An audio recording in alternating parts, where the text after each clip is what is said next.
Jules Montinar, going into my second season here at James Madison University. Coach of secondary, specified with the corners. Really excited about this upcoming season. We got a lot of work to do. We lost Dean Marlowe from a secondary standpoint.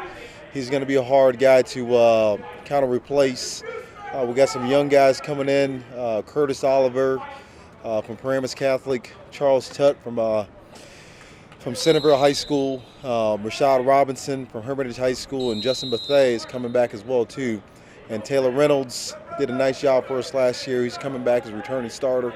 Jordan Brown, we moved over from safety. He's now going to be a cornerback. So going into it, we got to do a really good job from a coaching standpoint, developing these young guys and making them understand the expectations what we want from a coaching standpoint. But I'm definitely really excited to kind of get this thing going and get a chance to work with these guys. In terms of developing and helping those guys on and off the field, that's something I take a lot of pride in because I'm really, their fathers away from home.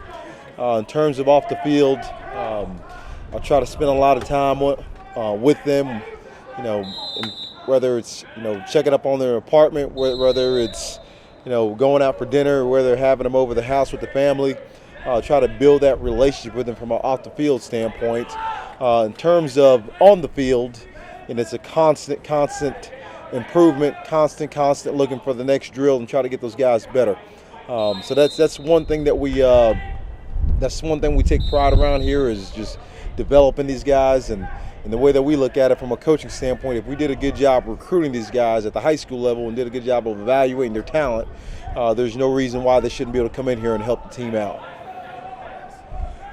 From a role standpoint, from the cornerback standpoint, our job is to control the perimeter. Really, from a secondary standpoint, our job is to control the perimeter, make sure there's no runs coming out there on the perimeter, no deep passes, trying to limit the pass game, try to get our hands on wide receivers.